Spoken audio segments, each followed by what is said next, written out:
그럼 최우선 변제는 이 주택이 경매로 넘어왔을 때 가장 먼저 배당을 받아갈 권리라는 뜻이죠, 이거. 이게 이제 최우선 변제인데, 우리는 이제 시험에 대비하니까 최우선 변제란 개념은 이해는 그렇게 해두는데 법조문에 있는 형태로 기억해야 돼요. 그래서 주임법이든 상임법이든 최우선 변제를 뭐라고 표현하냐면, 경매나 압류부동산 공매 시에 임차인이 보증금 중 일정액이에요. 보증금 중 일정액을 다른 담보권에 우선하여 변제받을 권리. 보증금 중 일정액에 대하여 다른 담보권에 우선하여 변제받을 권리. 이것이 최우선 변제권이에요. 그러면 우선 변제권은 후순위 권리, 기타 채권자에 우선하여 변제받을 권리였죠.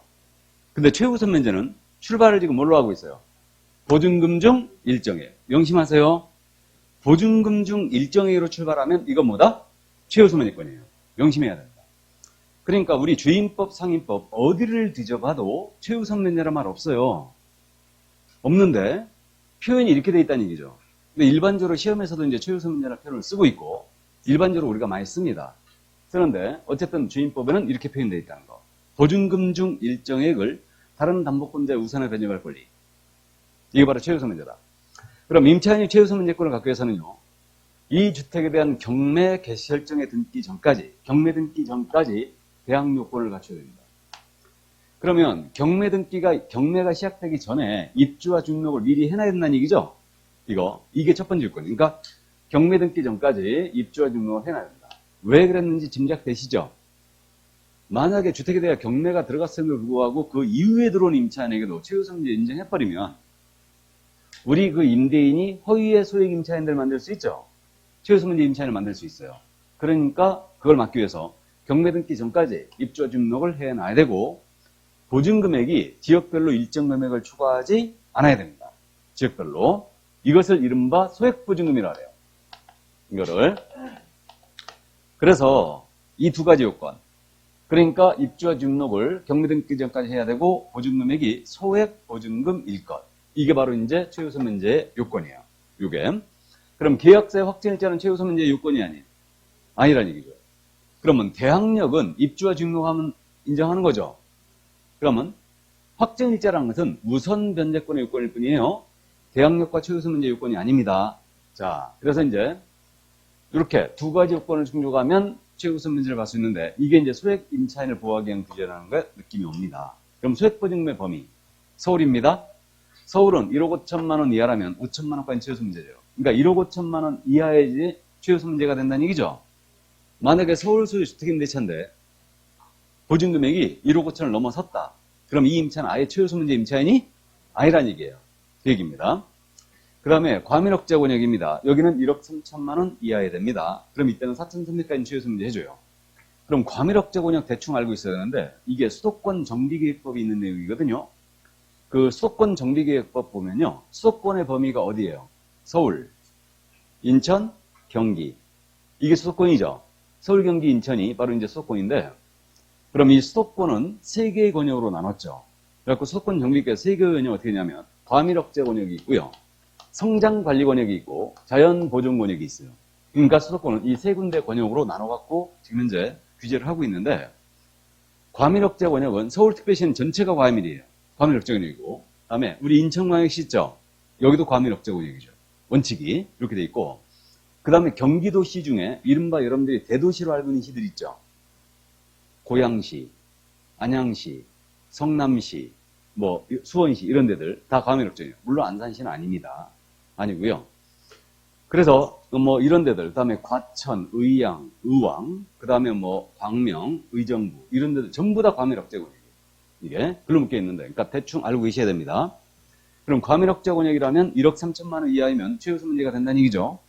그다음에 광역시입니다. 광역시 여기는 7천만 원 이하라면 최우선 문제가 되는데 광역시 중에 인천광역시는 지금 과밀억제 권역이 올라가죠. 이렇게 되고 광역시 군지역들 있죠. 군지역들은 전부 다 기타 지역으로 내려갑니다. 이렇게 기타 지역으로. 그러면 광역시는 7천만 원 이하이고 이 중에 2,300까지 최우선 문제 해주고요. 그 다음에 기타 지역은 6천만 원 이하라면 2천만 원까지는 최우선 문제를 해줍니다. 여기까지. 그럼 우리는 인천에 살고 있으니까 잠깐 인천 디테일하게 알고 있어야 되죠. 인천은요, 세 군데 지역에 다 낍니다. 원칙적으로는 어디에 들어가는 거예요? 과밀. 근데 옹진군, 강화군이 있죠. 여기는 기타 지역으로 들어가죠. 그러면 청라라든가 송도입니다. 여기는 과밀억제구역이 아니에요. 또 거기는 경제자유구역이라 과밀억제 아닙니다. 그럼 어딜 적용한다는 얘기예요? 광역시를 적용해요. 이해되십니까? 그래서 이제 그 정도 이해를 해 두시고요. 우리 여기 왕길동 일대도 과밀억제구역에서 빠진 데가 있어요. 빠진 데가 있습니다. 서구 중에 일부 지역이 빠져 있어요. 과밀억제구역에서. 일부 지역이. 이건 이제 수도권 정비계획을 여러분들은 여기서 중개업을 할 때는 수도권 정비계획을 정확히 한번 봐야 돼요. 그래서 거기에 이제 과밀억제구역 범위가 정해져 있습니다. 이게.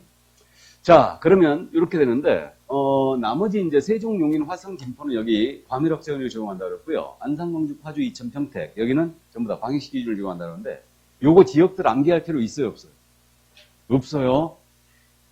파주시가 얼마냐라고 물어보면 진짜 시험지 확 찢어버려야지 이거. 맞죠? 이런 지역적인 걸 물어보면 안 되는데 요즘 우리 40문제 중에 꼭 하나씩 틀리라고 내는 문제 있다고 그랬죠. 이게 그건 가볍게 어떻게 하면 된다? 틀리는 게 아니 찍어버려야지. 맞죠? 찍어갖고 맞춰버려야지 얄밉게. 어쨌든 근데 이거 뭐 암기할 필요 없을 것 같고요. 이 금액들 전부 다 암기할 필요는 없을 것 같은데 서울 정도만 기억해 두세요. 서울 정도만. 이게 서울은 1억 5천 이하라면 얼마까지 최우선 문제 준다고요? 5천까지는. 그럼 이쪽 금액은 지금 이쪽 금액의 3분의 1이죠. 그렇게 됩니다. 이렇게 돼 있고. 자, 근데 이제 주의할 점은 최우선 변제를 해주는 금액은 낙찰 대금의 몇 분의 몇에서만 인정해 준다? 2분의 1 범위에만. 그래서 최우선 변제해 주는 금액은 낙찰 대금의 2분의 1 범위 내에서만 인정해 줍니다. 그러니까 우리는 이런 것도 숫자를 기억해야 됩니다. 그럼 이건 그 얘기 아닙니까? 낙찰 대금의 2분의 1까지만 최우선 변제해 준다는 얘기는 선수인이 저당권을 보호하기 위한 규제라는 걸 이해할 수 있어요. 예를 들어서 이게 다가구 주택이거든요. 서울에 있는 다가구 주택이었어요. 여기 10세대가 있어요. 다가구 주택은 19세까지 들어갈 수 있죠. 그렇게 되는데 여기에 가장 먼저 저당권이 들어온 거예요. 채권 금액 1억이었다고 가정해보죠.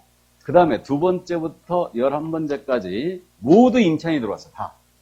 근데 이들의 보증금이 전부 다 1억 5천이에요. 전부 다. 이게. 그래가지고 이 주택이 경매로 넘어간 겁니다, 지금.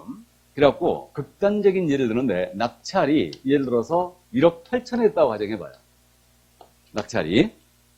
그럼 지금 이들은 1억 5천이니까 전부 다 최우선 문제 임차인이 맞죠? 그러면 이들한테 5천만 원씩 배당을 다 해버리면 이것만 해도 5억이죠? 10명이니까. 그죠? 그럼 낙찰되면 1억 8천밖에 안 나온 거예요, 지금. 그럼 이것을 어쨌든 임차인은 다 배당을 해버리면 저당권자는 가장 먼저 잡았음에도 불구하고 한 푼도 배당을 못 받는다는 부당함이 나오죠, 지금. 해서 제안을 하는 거죠. 최우선 변제해주는 금액은 낙찰 대금의 몇 분의 몇? 2분의 1 범위 내에서만 인정합니다. 그럼 9천만 원 가지고 배당한다는 얘기죠. 9천만 원 가지고 임차인한테 먼저 배당하는 거예요. 각자 얼마씩 받아가요? 900만 원씩. 10명이니까 900만 원씩 받아가겠죠. 그리고 나머지 잔여 금액을 저당권자한테 배당한다는 얘기예요. 그래서 최우선 문제 주는 금액은 낙찰 대금의 2분의 1 범위 내에서만 최우선 문제를 해준다. 여기까지 이해를 해두시고요. 그러면 지금 최우선 변제 요건에 확정일자한 요건이 아니라고 그랬죠. 자, 그럼 실무적인 문제 잠깐 짚고 갑니다. 잠깐만 말씀드리죠. 이건 실무적으로 중요한 얘기인데 우리 소액임차인들 전체를 최우선 문제 주는 게 아니죠. 보증금 중 일정에만 최소한 보장을 해주는 거예요. 그러다 보니까 실무적으로 만약에 우리 과밀억제원이 1억 3천이잖아요. 이 중에 4,300까지만 해주고 있죠, 지금. 이렇게 돼 있는데, 만약에 보증금이 그럼 1억이었다. 1억이면 4,300까지는 해주잖아요, 지금. 맞죠? 그러면 나머지 금액은 5,700은 최우선 문제를 받지 못한다는 결론이 나옵니다. 맞죠? 그럼 이건 우선 변제권 행사할 수 있도록 최우선 문제 임차인은 확정일자가 요건이 아니지만 우선 변제권 행사할 수 있도록 확정일자를 찍어라 하고 꼭 유도해야 됩니다. 아셨죠? 꼭 그렇게 유도해야 돼요. 이게 실무적인 문제 첫 번째고, 그 다음에 담보가 많이 잡힌 집 있죠? 담보가 많이 잡힌 집. 그러니까 대출을 많이 받은 집은 전세를 넣으면 절대 안 된다는 건 상식적으로 알죠? 그럼 전세를 이제 넣지 않고 월세를 내야 돼요. 맞죠? 월세 넣을 때 보증금을 어떻게 잡아야 되는가? 이게 이제 문제가 되는데, 월세 넣을 때. 통상 이론적으로 보증금은요, 뭐 10개월치 월세라든가 1년치 월세를 많이 얘기를 해요. 그건 이론일 뿐이에요. 이론일 뿐이고, 이 금액으로 잡아야 되지 않겠습니까? 맞잖아요. 최우선문제 받을 수 있는 금액으로 가야죠. 참고하세요. 그러니까 이제 담보가 많이 잡힌 집들, 만약에 이런 집들을 매매를 할 때는 또 어떻게 되냐면, 담보가 많이 잡힌 집을 매매를 할 때는 잔금을 빨리 치는 게 좋아요. 대리금은 당겨야 돼. 왜 그러냐면, 담보가 많이 잡힌 집들은 중간에 사고가 날 수 있죠. 들어올 수 있어요, 경매에. 그럼 문제가 되는 거죠. 그러니까 계약 치르고 나서 담보가 많이 잡히면 얼른 잔금 쳐버려야지. 그리고 말소시켜지다. 뭔 말인지 아십니까? 이제 그렇게 정리를 하는 거고, 소액임차인들도 이렇게 보증금 잡을 때는 이걸로 잡아주는 게 맞다라는 얘기죠. 이해하셨죠? 얼마나 좋은 얘기야. 근데 이런 얘기를 하지 말라고? 근데 이제 나도 한편은 이해가 가요. 최우선 문제는 확정일자가 요건이 아니라는 걸 기억해야 되죠? 이게. 그러니까 이제 이런 얘기를 해버리면 잘못하면은, 최우선 문제도 확정일자 찍어야 되네? 이렇게 생각하실까봐. 그래서 이제 내가 자제를 하는 겁니다. 그러니까 그분의 뜻을 완전히 제가 무시하는 건 아니고 무슨 말인지 이해는 돼요. 근데 이제 헷갈리지 않을 만하니까 얘기를 하는 거지. 이런 걸 헷갈리면 시험 공부 그만둬야 되죠? 아닙니까? 자, 그래서 어쨌든 좋아요. 자, 그럼 여기까지 하고 커피 한 잔 먹고 갈까요? 네, 잠깐 쉬었다 하겠습니다.